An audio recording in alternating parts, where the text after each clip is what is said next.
Assalamualaikum warahmatullahi wabarakatuh. Kami dari kelompok 2 sesi 1 ingin mempresentasikan hasil tugas kami, yaitu Kerajaan Islam di Kalimantan dan Sulawesi. Mata pelajaran Sejarah Indonesia. A. Kerajaan Pontianak. Kerajaan Pontianak atau Kesultanan Kadriah. Pontianak adalah kerajaan yang didirikan pada tahun 1771 di kota Pontianak, Kalimantan Barat. 1. Kehidupan politik. Tahun 1778, FOC datang ke Kalimantan Barat mengganggu kestabilan kerajaan Pontianak. Syarif Idrus Abdurrahman Al-Drus dihasut supaya menguasai kerajaan-kerajaan yang selama ini menjadi sekutu kerajaan Pontianak. Atas bantuan FOC pada tahun 1787, kerajaan Pontianak berhasil menguasai Kesultanan Tanjung Pura dan Mempawah. Tahun 1787, kerajaan Pontianak berhasil menguasai Kesultanan Tanjung Pura dan Mempawah.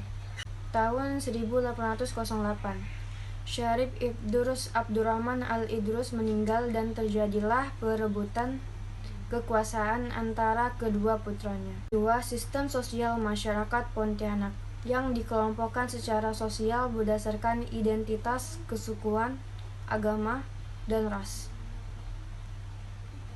Pengelompokan berdasarkan suku, yaitu pertama, komunitas suku Dayak yang tinggal di daerah pedalaman.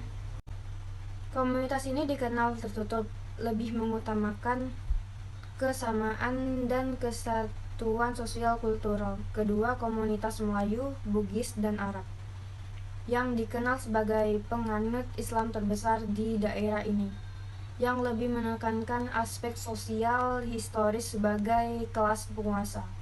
Ketiga, imigran Cina yang tinggal di daerah pesisir, yang dikenal sebagai satu kesatuan sosial ekonomi. 3. Kehidupan ekonomi perdagangan yang merupakan kegiatan yang menopang kehidupan ekonomi di Kerajaan Pontianak. Kegiatan perdagangan berkembang pesat karena letak Pontianak yang berada di persimpangan 3 sungai. Pontianak juga membuka pelabuhan sebagai tempat interaksi dengan perdagangan luar. Komoditas utamanya antara lain garam, berlian, emas, lilin, rotan, tengkawang, karet, tepung sagu, gambir, pinang, sarang burung, kopra, lada, dan kelapa. 4. Raja-rajanya. 1. Sultan Syarif Abdurrahman bin Husain Al-Qadri 1778 sampai 1808. 2. Sultan Syarif Qasim 1808-1819. 3. Sultan Syarif Utsman 1819-1855. 4. Sultan Syarif Hamid I 1855-1872. 5. Sultan Syarif Yusuf 1872-1895. 6. Sultan Syarif Muhammad 1895-1944. 7. Sultan Syarif Taha Al-Qadri 1944-1945. 8. Sultan Hamid II 1945-1978. 9. Sultan Syarif Abu Bakar Al-Qadri 2004-2017. 10. Sultan Syarif Mahmud 2017 hingga saat ini. 5. Peninggalannya. 1. Kerajaan Kadriah. 2. Masjid Jami Pontianak. 3. Makam Batu Layang. 6. Masa kejayaannya. Menurut Sekretaris Sultan Pontianak, Muhammad Doni Iswara, kursi atau singgasana raja ini ada sejak zaman Sultan yakni Sultan Syarif Muhammad Al-Qadri yang berkuasa pada 1895. Pada masa itu, lanjutnya juga dianggap masa Kesultanan Pontianak pada 1895. 7. Runtuhnya masa kerajaannya.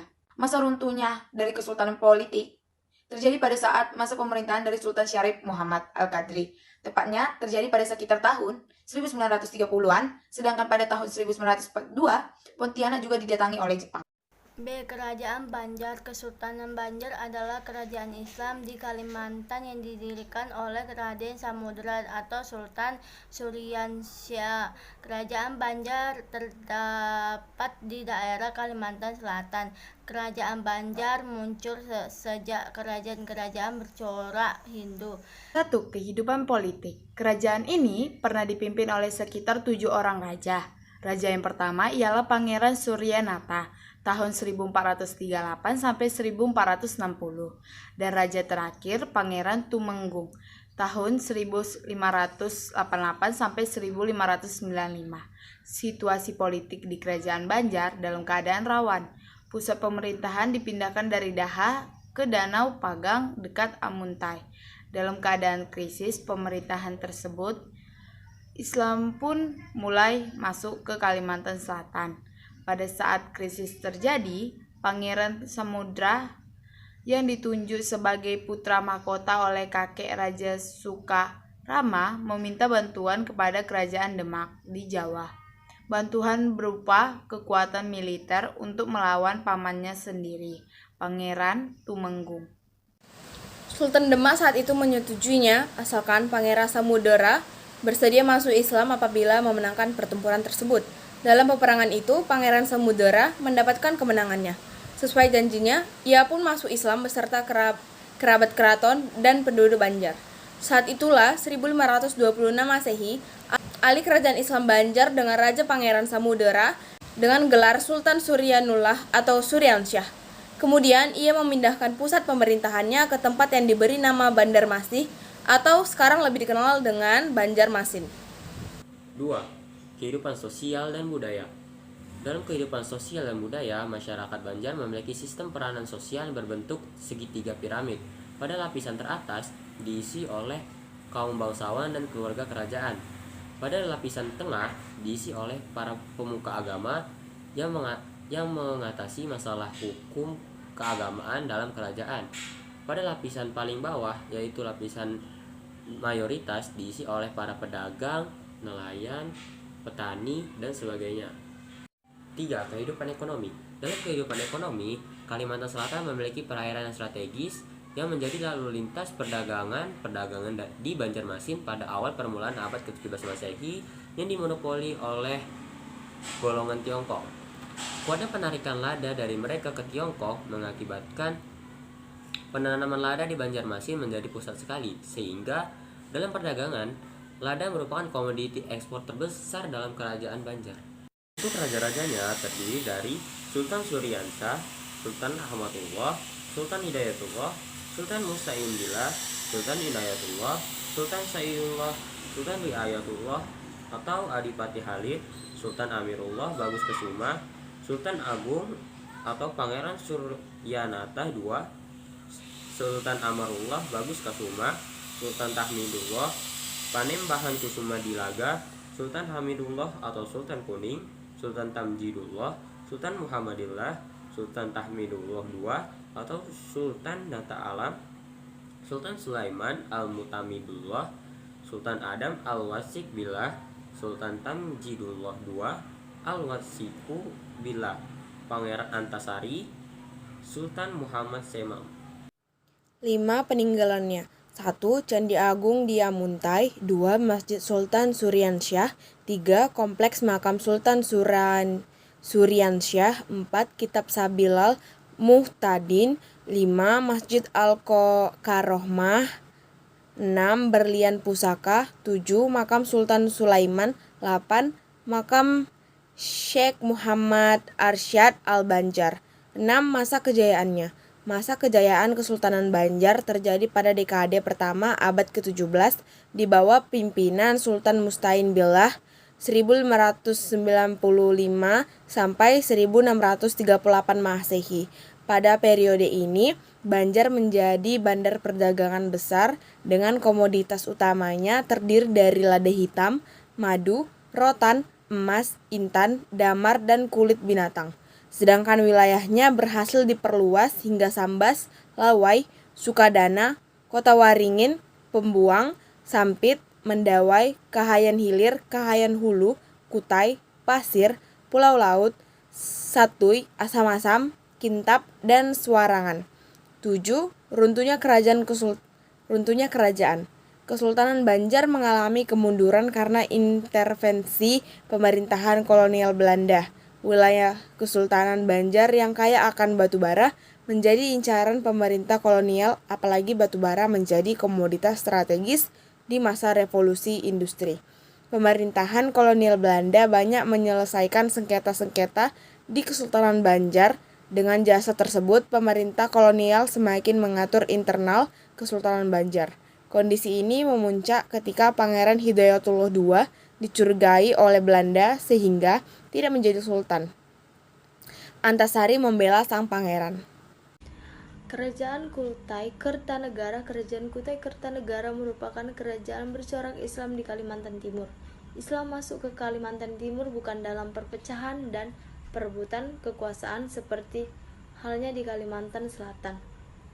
Kutai atau disebut juga dikenal sebagai Kesultanan Kutai Kertanegara ing Martadipura merupakan kerajaan yang berdiri abad ke-13.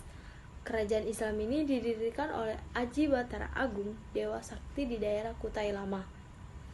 Kerajaan Kutai juga disebut Kawinegara Kertagama. Kerajaan Mula Warma di bawah ini pimpinan Raja Aji Pangeran Sinum Panji mendapat pada abad ke-16. Agama Islam semakin berkembang dengan adanya campur tangan dari Tuan Tunggang Parangan abad ke-17. Yang pertama, kehidupan politik dalam sistem pemerintah dijalankan oleh si sultan atau raja membawahi Mangkubumi. Tugas Mangkubumi, ia bertugas dalam mewakili raja atau sultan saat dia tidak datang ke acara penting. Mangkubumi, majelis yang berisikan orang-orang besar dan bijaksana. Menteri Kerajaan Kutai bertugas dalam mediator raja dengan Mangkubumi, dan menteri bertugas menjalankan semua perintah raja, menghukum para pengkhianat kerajaan, menyanggah pendapat para penjahat. Posisi yang terendah dalam kerajaan yaitu kepala desa. Yang kedua, kehidupan sosial budaya, dakwah, dan penyebaran agama Islam selanjutnya dipimpin oleh raja-raja Kutai dengan arah pembantunya, dan sistem pemerintahan diterapkan dengan nafas Islam. Demikian pula dengan kehidupan dan penghidupan di masyarakat. Setelah berpulangnya Raja Mahkota, digantikan oleh putranya yaitu Aji Dilanggar. Selanjutnya, Aji Pangeran Sinum Panji Mandepa. Di bawah pemerintahan raja inilah terjadi peperangan dengan Maharaja Dharma Setia dari Kerajaan Kutai Martadipura atau Mula Warman yang berkedudukan di Muara Kaman, yakni dalam usaha untuk menyatukan kembali kerajaan-kerajaan Kutai. Yang ketiga, kehidupan ekonomi Kutai memiliki kekayaan alam yang sangat melimpah dari hasil batu bara, sarang burung, walet, emas, dan hasil hutan, menjadikan Kutai kata kelima. Raja yang pernah memimpin di Kerajaan Kutai Kartanegara. 1. Aji Batara Agung Dewa Sakti tahun 1300 sampai 1325. 2. Aji Batara Agung Paduka Nira 1325 sampai 1360. 3. Aji Maharaja Sultan 1360 sampai 1420. 4. Aji Raja Mandar Shah 1420 sampai 1475. 5. Aji Pangeran Tumenggung Bayabaya 1475 sampai 1545. 6. Aji Raja Malikota Mulia Alam 1545 sampai 1610. 7. Aji Dilanggar tahun 1610 sampai 1635. 8. Aji Pangeran Sinum Wanji Mendapa tahun 1635 sampai 1650. 9. Aji Pangeran Dipati Agung 1650 sampai 1665. 10. Aji Pangeran Dipati Maja Kusuma 1665 sampai 1686. 11. Aji Ragi tahun 1686 sampai 1700. 12. Aji Pangeran Dipati Tua 1700 sampai 1710. 13. Aji Pangeran Anum Panji Mendapa tahun 1710 sampai 1735. 14. Sultan Aji Muhammad Idris tahun 1735 sampai 1778. 15. Sultan Aji Muhammad Alidin tahun 1778 sampai 1780. Sultan Aji Muhammad Salehuddin tahun 1816 sampai 1845. 18. Sultan Aji Muhammad Sulaiman 1850 sampai 1899. 19. Sultan Aji Muhammad Alimuddin tahun 1899 sampai 1910. 20. Sultan Aji Muhammad Parikesit tahun 1920 sampai 1960. 5. Peninggalan yang ada di Kerajaan Kutai Kartanegara. Pertama, kompleks makam Sultan Kutai Kartanegara. Kedua, mahkota emas Sultan Kutai. Ketiga itu pedang Sultan Kutai. 4. Kalung jiwa. Masa kejayaannya, pada saat masa kejayaan di Kerajaan Kutai Negara itu pada saat masa pemerintahan Raja Mulawarman. Runtuhnya Kerajaan Kutai Negara. Mengalami keruntuhan pada Maharaja Dharma Setia, raja terakhir kerajaan tersebut. Kerajaan Kutai Kartanegara dihidupkan kembali pada tahun 1999. Bupati Kutai Kartanegara, Syaukani Hasan Rais, berniat menghidupkan kembali Kerajaan Kutai Kartanegara. Lalu yang selanjutnya itu Kerajaan Sulawesi. Kerajaan Islam yang terletak pada Sulawesi atau yang disebut dengan Kesultanan Islam yang terdapat pada Sulawesi.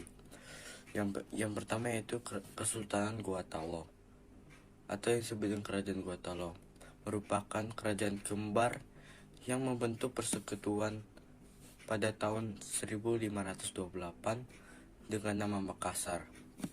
Kerajaan ini terletak di tepi jalur utama perdagangan antara Maluku atau tepatnya berlokasi di daerah Kabupaten Goa di Sulawesi Selatan. Lalu yang pertama tentang kehidupan politiknya, puncak gemilang Kerajaan Makassar terjadi pada masa Sultan Hasanuddin, yang dimana Sultan Hasanuddin memegang kekuasaan. Pada masa jabatannya, Kerajaan Makassar menjadi dengan jaringan perdagangan yang kuat serta mempunyai pengaruh yang luas dan kuat. Sultan Hasanuddin adalah seorang raja yang anti monopoli, tetapi pada tahun 1667 Sultan Hasanuddin harus menandatangani perjanjian Bogaya dengan Belanda karena Belanda berhasil memanfaatkan Raja Bone yaitu Arupalaka. Isi perjanjian itu antara lain VOC diperbolehkan untuk memonopoli perdagangan dengan mendirikan sebuah benteng di Makassar, melepaskan wilayah-wilayah kekuasaannya, dan Arupalaka diangkat menjadi Raja Bone.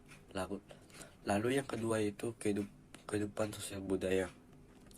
Perahu pinisi merupakan salah satu hasil budaya kerajaan Gorontalo yang mengagumkan penguasa Gorontalo dengan menerapkan prinsip mare liberum atau yang disebut dengan laut bebas. Struktur sosial masyarakat Makassar meliputi golongan bangsa yang disebut dengan Karaeng, rakyat kebanyakan disebut dengan Maradeka, dan hamba sahaya yang disebut dengan Ataka. Lalu yang ketiga itu kehidupan ekonomi. Kerajaan Makassar merupakan kerajaan maritim yang besar dengan faktor-faktor yang melatar belakangi, yaitu Malaka jatuh ke tangan bangsa Portugis, beralihnya para pedagang dan letak strategis perdagangan yang sering sebagai persinggahan para pedagang yang datang dari berbagai kawasan. 4. Raja-rajanya. 1. Sultan Alaluddin 1. 2. Sultan Maengkausaid. 3. Sultan Hasanuddin. 4. Sultan Amir Hasanuddin. 5. Sultan Muhammad Ali. 6. Sultan Abdul Jail, dan lain-lain. 5. Peninggalannya: Istana Bala Lampoa, Istana Tamalete, 3. Masjid Katangka, 4. Benteng Somba Opu, 5. Benteng Fort Rotterdam. 6. Masa kejayaannya: Kerajaan Gorontalo mencapai puncak kejayaannya pada saat berada di bawah pimpinan Sultan Hasanuddin pada 1653 sampai 1669. 7. Runtuhnya kerajaan. Runtuhnya Kerajaan Gorontalo karena pengkhianatan Raja Arupalaka dan Bone dari Bone, dan Belanda berhasil mengalahkan Sultan Hasanuddin dengan memaksanya menandatangani perjanjian Bonagaya pada tahun 1667. Nama saya Latifah Nazwa Azahra. B. Kerajaan Wajo. Kerajaan Wajo juga merupakan kerajaan yang ada di Sulawesi. Sumber sejarah kerajaan Wajo adalah hikayat lokal. Sistem raja-raja di Wajo dipilih melalui pemilihan dari seseorang keluarga raja menjadi Arung Matoa. Karena akibat kelakuan yang buruk dilakukan Batara Wajo. Yang ketiga, arti Arung Matoa adalah raja yang pertama atau utama. Kerajaan Wajo menjadi kerajaan Bugis terbesar setelah memperluas daerah kekuasaannya oleh 4 Arung Matoa. Dewan Pangreh Praja diperluas dengan 3 Pabetelompo, 30 Arung Mabicara, dan 3 duta. 1. Kehidupan politik. Pada pemerintahan Lasalewengeng Totintrua Arung Matoa ke-30. Ia membangun Wajo pada sisi ekonomi dan militer dengan cara membentuk koperasi dan melakukan pembelian senjata secara melakukan pelatihan penggunaan senjata. Lamadukelen Kemenakan Lasalawengeng menjadi Arung Matoa 31 dilantik di saat perang. Pada zamannya, ia memajukan posisi Wajo secara sosial, politik di antara kerajaan-kerajaan di Sulsel. Yang kedua, yang memerintah kerajaan Wajo Batara Wajo. Yang pertama, Laten Ribal. Yang kedua, Lamataseo. Yang ketiga, Laten Triunpu, Tulangi, dan lain-lain. Arung Matoa. Yang pertama, Lapaleyotopalipu. Yang kedua, Laobi Setriwate Ware. Yang ketiga, Laten Triunpu, Tulangi, dan lain-lain. Ketiga, peninggalan kerajaan Wajo. Yang pertama, makam Lamadukelen. Yang kedua, Musola Tua Menge. Yang ketiga, Benteng Tosora. Kerajaan Wajo runtuh pada tahun 1670 karena diserang tentara Bone dan VOC, sehingga terpaksa menandatangani perjanjian di Makassar tentang penyerahan kerajaan Wajo kepada VOC. Terima kasih.